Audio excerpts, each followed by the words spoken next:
We just got new iPhones, but it's Techtember, so Meta also just showed off their all-new, never-seen-before Ray-Ban display glasses. And I really think this is what Google Glass or the Vision Pro should have been, if not way more than that. And if you just take a look from the outside of the glasses, it really doesn't look like anything special, except for the fact that the frames are chunkier, almost like a more advanced version of the normal Meta Ray-Bans. Like, yeah, we got a new camera that records 3K for video, which is over twice the resolution of before, an awesome new Pure Genius foldable case, and things like upgraded, richer dual open-ear speakers and a 5-microphone array. But none of that justifies the $799 starting price, so you now also get transition lenses by default, which can tint when you're in the sun and untint when you're not. And there was a reason behind larger frames, which is that they've managed to put a way larger battery than before, giving you 2 more hours of mixed use than even the first-gen Meta Ray-Bans. This is shocking when you realize they've literally managed to fit a display into the glasses themselves. And these built-in displays look invisible to anyone around you, but are really the star of the show and the reason they cost $799 as much as the base model iPhone 17,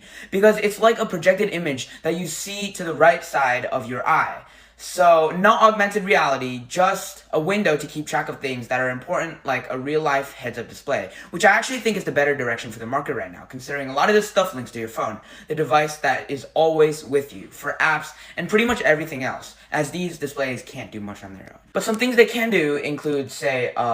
navigation through Meta Maps, which seems super cool, receiving video calls, listening to music through Spotify, live translation and captions, texting on WhatsApp, and more. Not much right now, but this is a first-gen product with not much support for many apps outside of first-party apps like WhatsApp and Instagram, which are also owned by Meta. So I'm sure that eventually in the future we'll get an app store, but that time is not now. And the next question is how you navigate the OS itself. And we've got the expected tapping and swiping gestures on the touchpad on the arms of the glasses, but they've actually also introduced a new wearable wrist strap called a Neural Band that has sensors so that you can use your hands as controllers with hand gestures, which I honestly think is pretty smart and way more accurate than using cameras that track your hands, because you can literally do these gestures anywhere, not just in front of you. And some of these gestures are when you first turn the glasses on with a double tap, when you tap and hold and then adjust the volume by just twisting your wrist, when you're scrolling through photos with just the mere movement of your thumb, and even when you're drawing characters on a surface like your lap to type, which seems very intuitive. And apparently it's pretty accurate too. All to say that, as mentioned before, these are not a standalone product and are pretty much useless without your phone.